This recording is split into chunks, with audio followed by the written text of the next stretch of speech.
feasted on several hundred pounds of steak. This unusual group attracted attention, and the local cops looked on astonished. What they didn't know was that they were witnessing a summit meeting of the entire leadership of the American mafia. In fact, until that moment, many denied the mafia even existed. Sure, there was crime, but organized crime, a criminal gang with secret initiation rites and codes enforced by sentence of death, seemed like something out of the movies. Across the Atlantic in Sicily, things were much the same. Here, in the birthplace of the mafia, its influence reached into every corner of life. Yet its very existence was often denied. Secrecy and internal discipline gave the mafia its power, and this power was about to go global. 1957 marked the moment the American and Sicilian mafias became international, forming a billion-dollar crime corporation. It was a turning point in another way, too. It signaled the start of a war against organized crime that would last almost half a century. A war that forced both the US and Italy, finally, to confront the terrifying criminal conspiracy in their midst.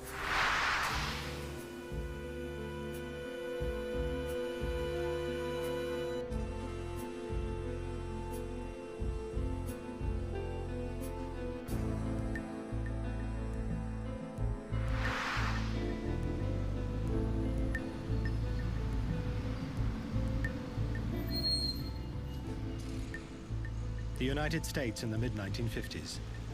The good times were here. The country had emerged from depression and World War with a booming economy. For many ordinary men and women, the American dream had become a reality.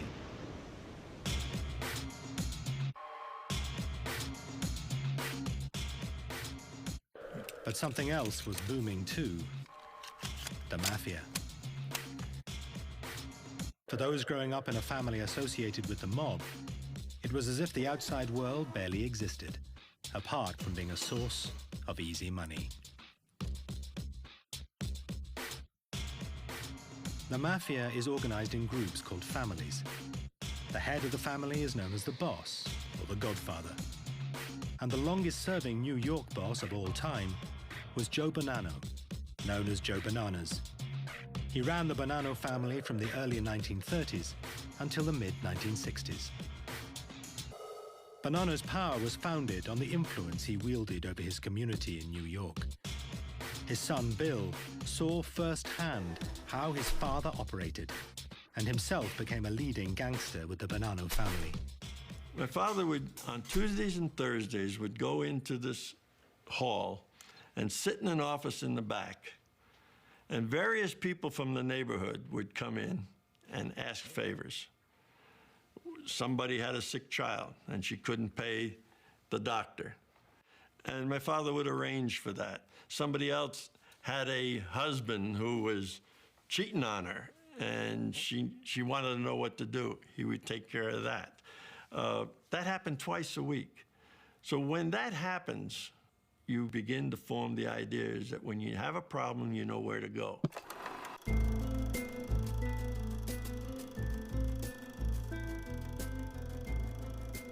This is home movie footage, shot in Brooklyn in 1957. It looks like any ordinary American family, enjoying the new prosperity. But looks can be deceiving. Dominic Montilio was born into a mob family in New York. Some of his relatives were senior mobsters in the Gambino crime family, another of America's leading mafia families. Montilio was aware from an early age how his relatives were unlike others in the neighborhood.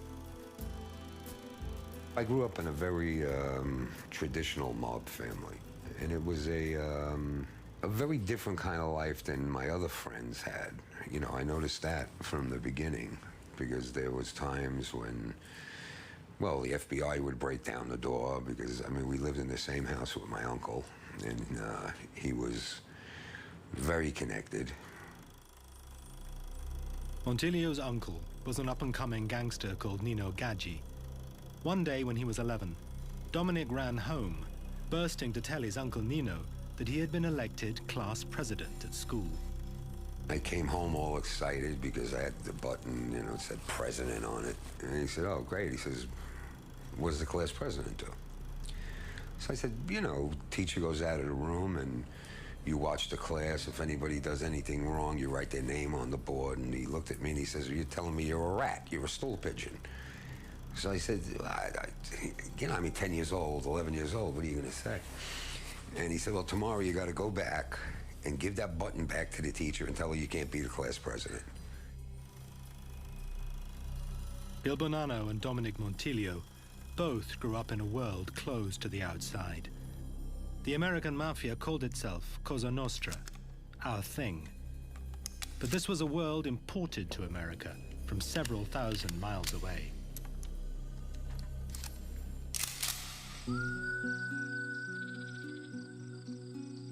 This is where the mafia came from. Sicily, the largest island in the Mediterranean, with a population of 5 million, less than 2 miles from the Italian mainland. Like Montiglio, Leo Luca Orlando was born in 1947, in Palermo, Sicily's biggest city. Unlike Montiglio, he would grow up to fight the mafia, not join it.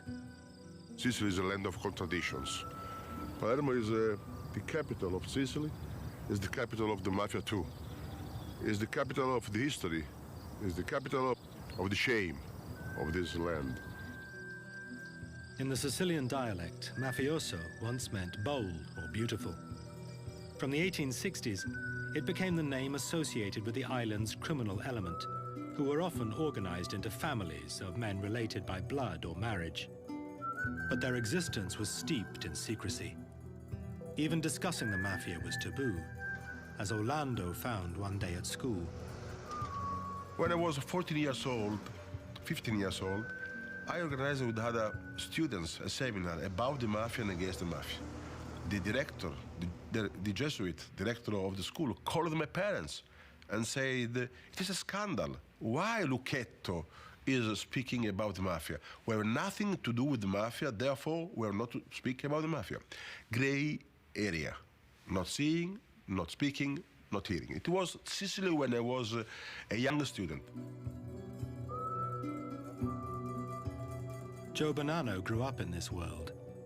He was a native Sicilian, born here in the pretty seaside town of Castellammare del Golfo in 1905. He only moved to America in the 1920s.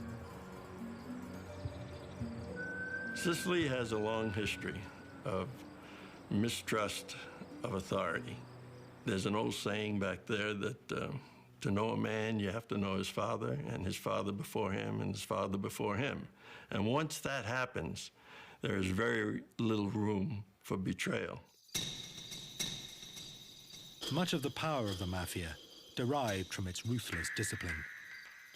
Chief among these values was omertà, the vow of silence. In Sicily, all mafiosi had to take a sacred blood oath that they would never betray the organization to the authorities, and that they would always carry out the orders of their mob bosses. The novice was sworn in through a quasi-religious ceremony and became a so-called man of honor. The American mafia followed exactly the same traditional initiation ceremony. You're brought into a room and you're given the image of a saint. Prick your finger, enough to draw a drop or two of blood, put it on the image of the saint, put the saint in your hand, and they light it.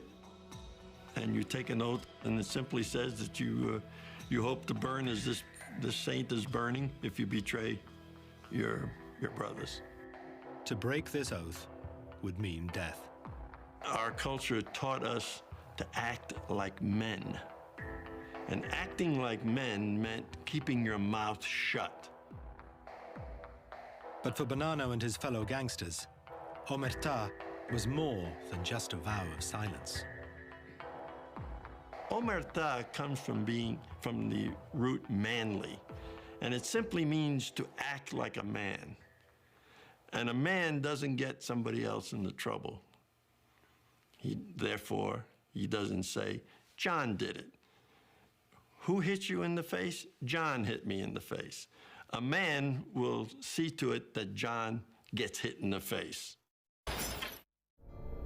Early in the 20th century, a young man was growing up in Sicily who would change the face of crime.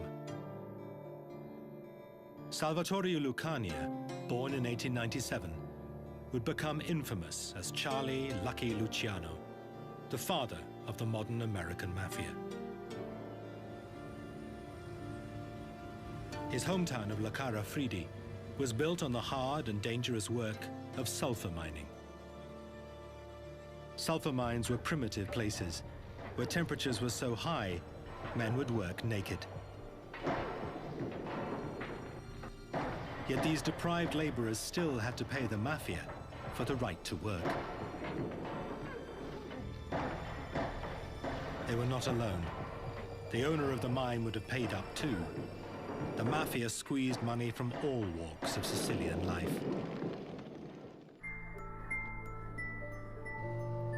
When he was 10, Luciano was one of hundreds of thousands of Sicilians who left the poverty of the islands behind and set sail for a new life in America. He soon drifted into crime. As a teenager, Luciano joined the notorious 5 Points gang, which also boasted Al Capone as a member. It was the age of prohibition. For 13 years, it was illegal to make or sell alcohol in the United States. Luciano and other bootleggers made millions supplying Americans with as much booze as they wanted. Salvatore Lucania started calling himself Charles Luciano. He gained the nickname Lucky and the scars on his neck when he miraculously survived a knife attack and beating. He presided over his criminal kingdom from a suite in New York's luxurious Waldorf Hotel. Here, he called himself Mr. Charles Ross. And he made it to the very top in 1932 with the killing of Salvatore Maranzano, then the most powerful boss in America. But the constant battles were getting in the way of business. If there were 3 Italian mobsters in the Italian neighborhood, it was an almost certain guarantee that at least 2 of them were going to try to kill the third. And the third was plotting against the other 2. So bodies would wind up in the streets. To what purpose? Luciano wanted the mafia families to bury their differences, not each other. We can't make money with guns in our hand, was his expression, the expression that I heard over and over again. We can't make money with guns in our hand.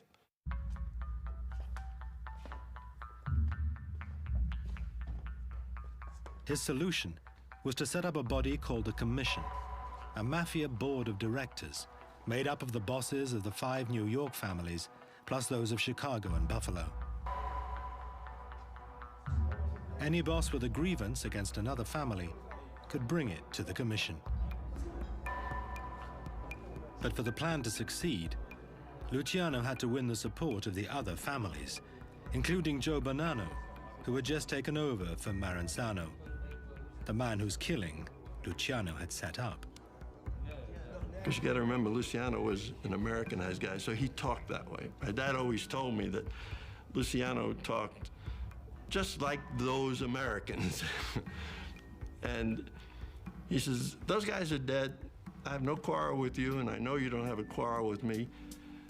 Therefore, past is the past, let's go on. Joe Bonanno backed Luciano's plan and joined him on the first commission alongside Al Capone. Luciano's conception was that he would meld Sicilian mafia mores, which formed a very tight organization with American business methods. That's basically what he came up with, a kind of amalgam that we came to know as American mafia organized crime. With peace, the mob could concentrate on what it knew best, making millions of dollars from its control of illegal gambling, prostitution, and extortion. Small wonder life as a mobster seemed so attractive to many growing up in post-war America. The teenage Henry Hill watched awestruck from the window of his Brooklyn home at mafiosi gathered on the street. You know, you see those Cadillacs and, you know, and guys in suits, big black suits, and diamond rings like the size of a quarter, you know, and beautiful woman. What the is this, you know? So I walked over that job, washing cars, sweeping them out, you know, just to hang out there. And that's how I, you know, started hanging out over there. And it was exciting, you know? Hill would become a mobster with the Lucchese family. Another future gangster, Frank Culotta, was also in awe of the mobsters he saw as he was growing up in Chicago. Well, actually, I grew up into that world. The neighborhood I came from, they were all outfit guys, crooks, murderers. And I sort of looked up to them and idolized them. I used to shine their shoes. They'd give me, instead of a nickel, they'd give me $1. So, I seen a lot of money then as a kid, and they impressed me. So in my mind, I always wanted to be something like that. The ruthless discipline the Commission brought to the world of crime meant the power of the mob grew unchecked. In New York, places like the waterfront became synonymous with mafia control. It used its control of the unions and fishing companies to make millions a year. It did the same across the city in industries such as construction, in which the Bonanno family was involved. You'd construct a building, and you'd put in even just a 2 or 3 cent increase on the value of the cement that was used in that building, which could turn into millions of dollars.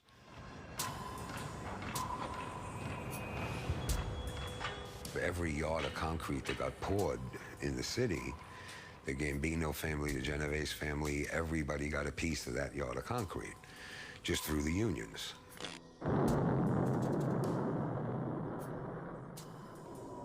It wasn't just one little thing, but you multiply this by hundreds and hundreds and thousands of activities that were going on throughout the country, and you got a force to be reckoned with. In New York, the mafia seemed to have its finger in every pie. We ran the city, basically. I mean, we could stop a building from going up, or a movie being made, a show on Broadway. You know, I mean, you didn't do the right. You didn't do what the boss wanted you to do. You were either dead, or you were out of business. It wasn't pretty.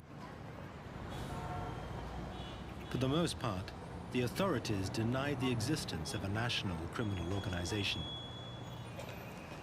One reason was that the mafia was busy buying protection for itself. Bill Bonanno says he would meet corrupt police officers in a restaurant to give them their bribes. I had dinner at a little restaurant. I was there with 2 other friends. And we were sitting around, and they said, "You have a look of nostalgia on your face. What's up?" I said, I used to come here in the late 40s and the early 50s, and I turned around and I said, I used to sit in that corner back there. And I used to meet with a captain and 2 lieutenants from law enforcement. And one of them said, "Well, what were you doing here?" I said, "We were giving them their envelopes." Envelopes for what? To look the other way while we had the gambling, we had the horse racing, the bookmaking, and the numbers. The commission was presiding over a boom time. As he rose through the ranks of the mob, Bill Bonanno attended several meetings of the commission with his father, mafia boss Joe Bonanno. The commission boasted it was so powerful that it could even influence government. I can remember a time, and I participated in some of those meetings, and the decisions that had to be made were, you're going to be the next federal judge. You're going to be the next governor. You're going to be the next senator. You're going to be the next House of Representatives candidate. The men got up after those decisions, and lo and behold, it happened. The mafia had a power that was unacknowledged and unchallenged. until the temptation to make even more money proved impossible to resist and finally forced the US government to act.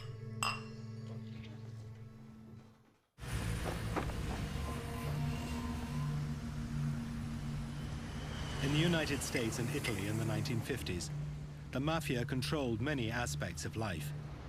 Yet the governments in both countries barely acknowledged the existence of organized crime. Law enforcement had a different enemy. The Cold War was at its height. The main target of the FBI were American communists, not Italian-American gangsters. The communist bloc has woven a vast network of espionage throughout the free world. Communist line is uniform and deadly. Destroy America. After World War II, in the FBI's New York office, there were 400 agents chasing communists. There were just 5 dealing with organized crime. The story was similar at the Department of Justice, where William Hundley worked. When I took over the organized crime section in the Justice Department in 87, there were basically, maybe 7 or 8 lawyers there who were basically clipping newspapers. They weren't doing anything either. The director of the FBI was J. Edgar Hoover. He had been its head for over 30 years. Hoover was one of the most powerful men in Washington, eventually serving under 8 presidents. In law enforcement, what Hoover said went. And to Hoover, America's priority was the Red Menace. Hoover had almost no Italian-American agents who could infiltrate the mob. Indeed, he had few agents from any ethnic minority. At that time, Hoover did not have one black agent. He had no female agents. Excuse me, his chauffeur was black, so he made his chauffeur an agent, so he could say he had one black agent. In essence, he had all of these waspy guys, with the snap hats on and whatnot. Yeah. But from the late 1950s, a succession of events would change all that, finally forcing the authorities and the nation to acknowledge the existence of the mafia. Once again, it all started in Sicily. And it was a story in which mafia godfather Joe Bonanno played a central role. In late 1957, Bonanno took a trip back to his native Sicily. He had been born here in the tiny coastal town of Castellammare del Golfo before emigrating to the US as a youngster. But Bonanno's trip was no sentimental journey. The Mafia Don was on business. Joe Bonanno had maintained close links with his family and criminal associates in the old country. He was approached by some old acquaintances for advice on a pressing problem.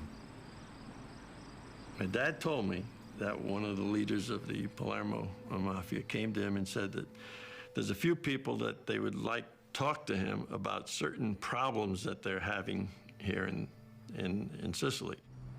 A meeting took place in this building, the Grand Hotel de Palme in Palermo, one of the top hotels in the Sicilian capital. Even to this day, details of who attended and what was discussed remain shrouded in mystery. Bonanno may not have been the only American present. Charles Lucky Luciano was now living in Italy, having been deported from the US after the war.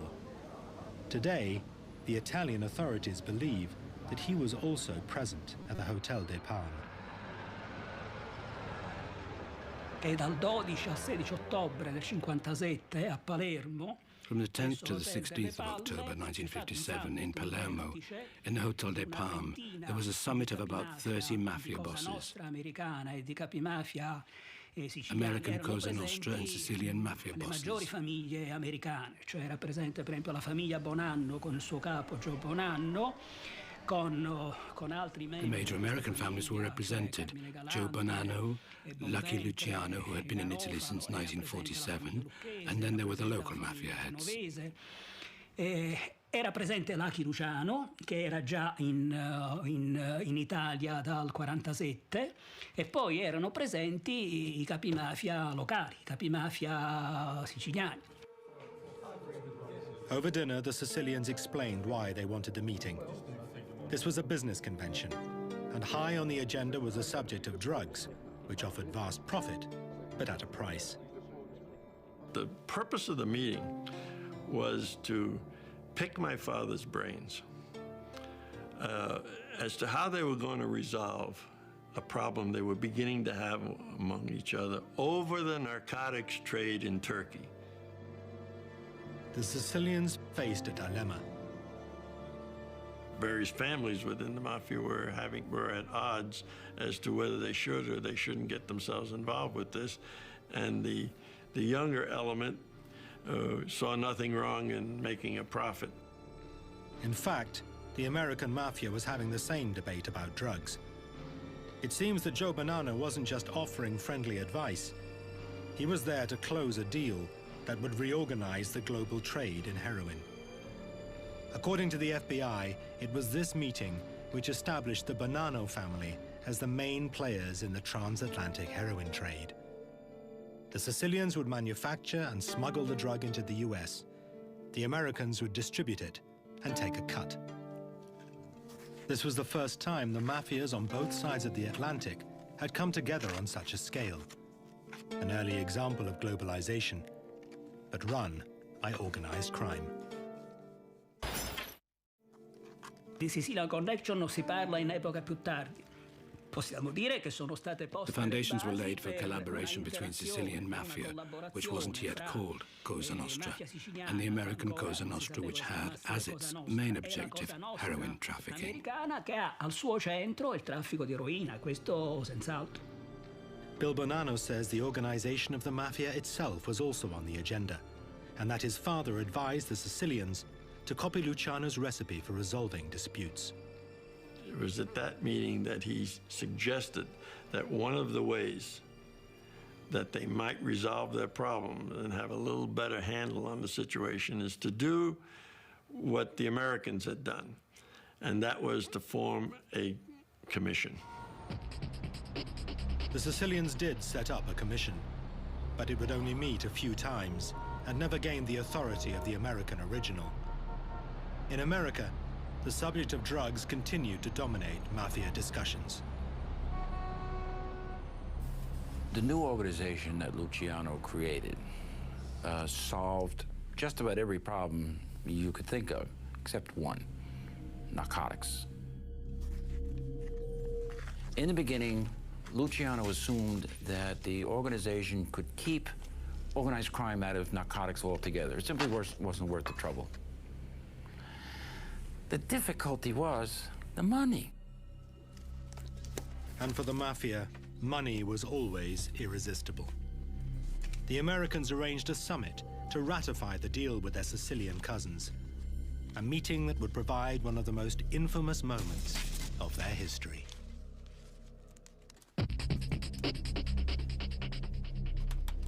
The deal between the Sicilian and American mafia in late 1957 was a turning point for both organizations. The money offered by the drug business was the key. Everyone knew that drug dealing was a far bigger dollar earner than other activities like illegal gambling and extortion. But it also brought with it long prison sentences. And mob bosses feared that their men would break the code of silence if they faced decades in prison. There was friction among the various families. Some of the younger people, especially those in New York and in Boston and in Chicago, thought that this was the great new thing coming. Speaking strictly about money. The mafia in Chicago, known as the Outfit, claimed the hardest anti-drugs line. Frank Carlotta was a rising young gangster there. At the time I was there was no drugs allowed to be sold, or you couldn't deal with drugs at all, or else you get whacked. Because we always knew that if you dealt with drugs, it was a dirty business, and it'd be like you're feeding your own kid narcotics. So it was like taboo, and if you got involved with it, you're definitely going to get whacked. The mafia families called a summit in November 1957, just 1 month after the meeting with the Sicilians in Palermo. Joe Bonanno was to be joined at the summit by another godfather, Vito Genovese. Both men wanted the mob to deal in drugs. Chief among Genovese's agenda items was narcotics. He was directly involved in narcotics. Bonanno was deeply involved in narcotics. A lot of the other bosses were on the sly involved in narcotics. And he argued, look, it's a fact of life anyway. Who are we kidding? Let's make it official. Let's really make money out of this thing. The summit was held in a small town called Appalachian in upstate New York. The venue was a large house on a 58-acre estate owned by Joseph Barbera, a wealthy businessman and mafia associate. It was chosen because its isolated rural location seemed safe from the prying eyes of the law. Unfortunately for the mob bosses, they got that 100% wrong. For over a year, the local state police had been watching the place after they discovered that a house guest was a leading New York mobster, Carmine Galante, Joe Bonanno's underboss.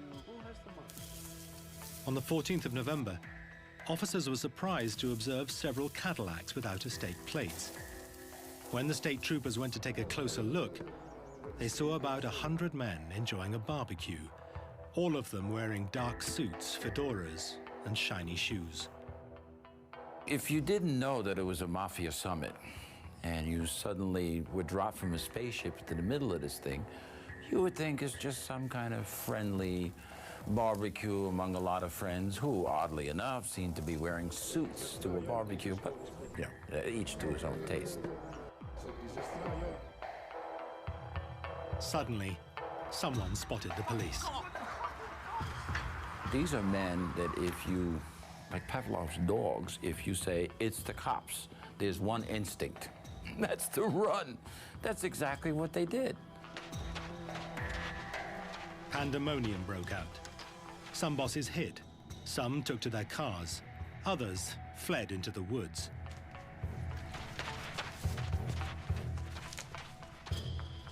It was a farce. It was probably the mafia's lowest moment. The idea of all these big-time bosses running through the thickets in their sharkskin suits and their silk ties and their $500 Italian shoes. It was unbelievable. Joe Bonanno escaped the chaos, but only because he was late. They were coming there. When they got to the bottom of the hill, you could see all the way up the hill, and they could see these police cars and the barricades in front of the street. So they just kept on driving and went back to New York City. Around 60 mobsters were detained, identified, and questioned. But there was little the authorities could do. Attending a barbecue was not a crime, and they were not even carrying guns. While the mobsters went free, they were convicted by the media. The next day, the Gangland Conference was headline news across America. Appalachian had finally provided proof of the existence and scale of the mafia. J. Edgar Hoover, who was head of the FBI, said there is no such thing as the mafia. There is no such thing as the National Crime Organization. There is no such thing as a leadership group within this organization. Well, even he had to admit after this meeting that maybe there was something. The extent of organized crime in the United States is a national disgrace. The very fact that we have a crime problem reflects an evil of even greater import. It generated a lot of pressure to get something done. In my own situation, I mean, that's why I was appointed head of the organized crime section. Now law enforcement would have to play catch-up to come to terms with organized crime. One of my biggest complaints was that You know, we wanted to pool information on these people. We wanted the investigative agencies to share it. We wanted to collect it on the mafia leaders and whatnot to make our efforts to prosecute them much more feasible. Couldn't get it done. They just wouldn't do it. First of all, they didn't have anything, and second of all, they wouldn't share what they didn't have, you know. The spotlight was now on the mafia. Before long, they would attract the attention of the president and the American public alike.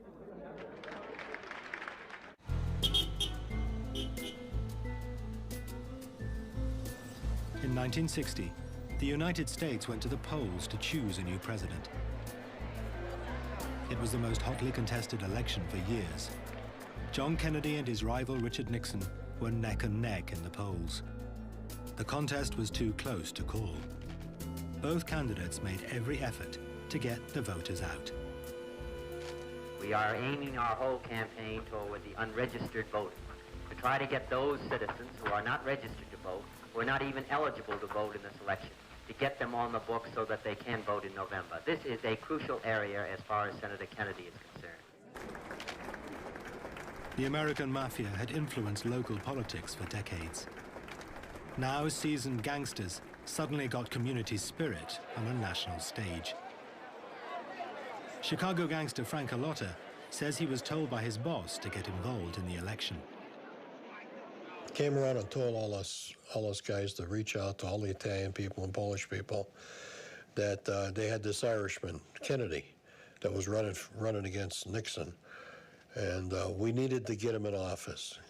We needed all the votes we could get to get this guy in office. It seemed the mafia wanted Kennedy in the Oval Office. What has never been clear is why, despite allegations of links between JFK's father, Joe Kennedy, and organized crime. Kennedy squeaked by, beating Nixon by just over 100,000 votes across the country. In Illinois, the Democrats won by just 9,000 votes.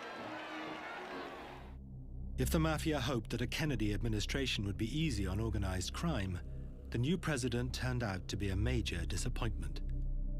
His younger brother, Robert, became Attorney General. He had already proved to be a ferocious opponent of organized crime, from his time as counsel to the Senate Labor Rackets Committee. His appointment had an immediate impact on the FBI and its director, J. Edgar Hoover. That's when Hoover started having his agents put in the bugs, the listening devices and whatnot, because he knew that Kennedy was going to press him very hard on organized crime. The FBI bugged two main centers of mob activity in the US, Chicago and Las Vegas, where the lucrative gambling rackets were run by the Chicago mob, known as the Outfit. It was illegal to listen to private conversations, even those of suspected gangsters, but it went a long way to convincing many in the agency that the mob posed a very real threat. These devices, of course, were illegal because they involved breaking and entering and whatnot. But the information that the FBI picked up on those devices, they might not have convinced Hoover, but they certainly convinced the FBI as an institution that there was a mafia. Attorney General Robert Kennedy paints a grim picture of the rise of lawlessness under the Cosa Nostra, or mafia. This was not what the mob had expected. Some mafiosi claimed that a deal had been made and broken. I was amazed that Robert Kennedy went after organized crime so hard, because it went against everything that Robert Kennedy's father had agreed to for the help and support of getting Jack elected to the presidency. The American government was taking a more aggressive line, but they had failed to penetrate the mob. Part of the mafia's power was based on its code of silence known as omertà. Then the FBI got a break. It was a story that had its roots in the mafia's continuing indecision as to whether to get involved in the heroin trade. Joe Valachi was a mobster with the Genovese crime family, a 30-year veteran of organized crime. Valachi had a sixth grade education. I think he committed his first crime when he was about 6 or 7 years old. Broke into a grocery store, in and out of jail. But he had, he had street smarts. Joe Valachi was a low-scale, knuckle-dragging hood who was never going to be any more than a soldier. He was never going to make the really big money. In 1962, he was in Atlanta jail serving a prison sentence for drug dealing. He feared that his bosses were going to kill him there, for officially, the mob was still opposed to drugs. Valachi acted first, murdering an inmate he believed had been ordered to kill him. It was the wrong man. Whether through fear or remorse, Valachi broke and decided to turn government witness. Now, the original idea was that he would become an informant for the Federal Bureau of Narcotics and tell them about other dope dealers. That's all the Bureau wanted to know. Other dope dealers, that's their job. But Robert Kennedy had a brighter idea. He said, wait a minute, let's talk to him about the mafia. It was the first crack in the mafia's code of silence. William Hungley was one of the first to hear his revelations. As soon as we got the story, we moved him. We moved him up to Fort Dix, flew him up there in a helicopter. The brig up there was empty, and we put him in the brig. We started interviewing him. Valachi detailed the structure of the mafia families, from his level as a soldier to the very top, the Godfathers. But this information was never given by him in any criminal trials. Instead, Robert Kennedy turned to television, which was covering the sessions of the McClellan Committee. Bobby Kennedy had the brilliant idea, let's put Joe Valachi on show. Joe Valachi gets before the Senate Committee, and a national audience is absolutely fascinated.